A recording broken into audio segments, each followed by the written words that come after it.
There's a new name in the race for California's lieutenant governor, and he's a familiar face here at KUSI. We have always called him a political consultant, but tonight we are going to start calling him candidate Ron Nehring, throwing your hat possibly or for sure into the race for lieutenant governor. Well, we got the process started today. The response has been great, so we're moving forward.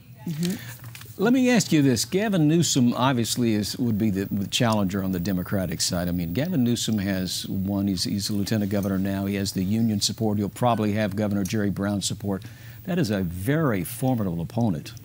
Yes, it is. But, you know, every election is an opportunity for us in California to decide if we're on the right track or if we need a new vision and to be on a better track. And at a time when we have the highest poverty rate in the nation, one of the highest unemployment rates in the nation, the worst environment for job creation in the country, ranked dead last out of all 50 states, our schools are ranked in the low 40s in terms of how our schools are performing, we should have a real discussion as to whether the state is on the right track or if we can do better. And I think that we can do better than the status quo coming out of Sacramento. You don't have a lot of name recognition. Of course, you have been recognized here in San Diego County as head of the GOP.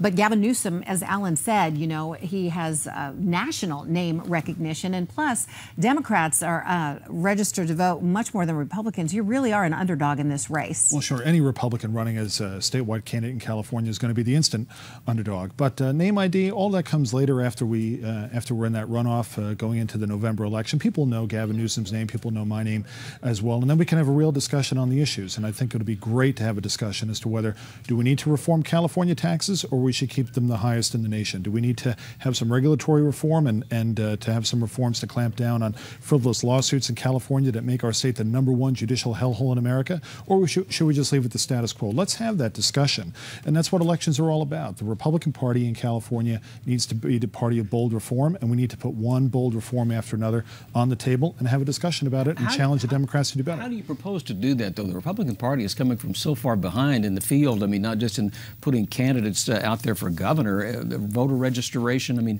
you got to have the crossovers. You got to have the help from Democrats. That's right. You can't do it with just a Republican Party, the Republican label. I mean, it was proven here in the mayor's race. It is proven in the mayor's race. And in fact, the mayor's race is very encouraging because even though Republicans are third in registration in the city of San Diego behind Democrats and independents, Kevin Faulconer won. But he won because of some very good lessons that we could take from that. Number one, he built a very broad coalition that was broader than the Democrat incumbent.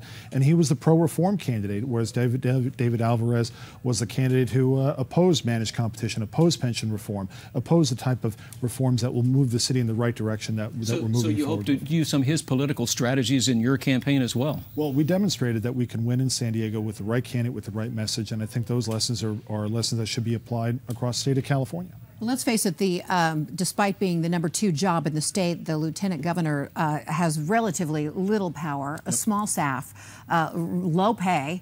Why are you really running? Well, the lieutenant governor's office is what the holder makes of it.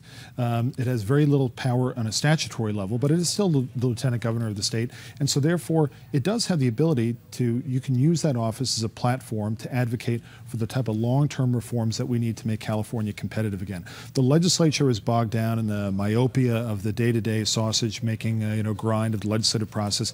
The governor's got his his job to do. So someone needs to step up and say, let's take a look at what the tax system should look like in California a few years from now. What would a truly competitive tax system look like? How can we really have legal reform necessary to clamp down on frivolous lawsuits that are costing jobs constantly here in California? Let's take a look at these big, important, long-term issues, which the legislature is too busy to, with the day-to-day affairs to go into. The governor's not focusing on, and let's then have a debate over those reforms going forward. Haven't Republicans already gone down that road in this state before? I mean, Arnold Schwarzenegger being a good example with the propositions that he put forth, and it was kicked right back in his face. Well, I think that he became a lame duck governor, basically. I think Governor Schwarzenegger proved that you can't do this alone. You can be the biggest, most powerful person in the state, but you're not going to get comprehensive reform if you try to do this on your own, which is why you have to build consensus. But you have to start with that discussion. And the election, this coming campaign in 2014, I think it's going to be a great year for Republicans nationally. I think the political environment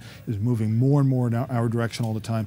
But we need candidates who are going to advocate for reform, not just among Republicans, but look at pension reform here in San Diego. A majority of Democrats, Independents, and Republicans all voted for comprehensive pension reform. If you have to go through the right process and you're on the right side, the people will support you. And when will you formally throw your hat into the ring? Well, we have a filing period which ends on March 7th, so it'll be before then. All right, Ron Nehring, thanks for being with us. Thank you. My pleasure. Thanks. Good to see you.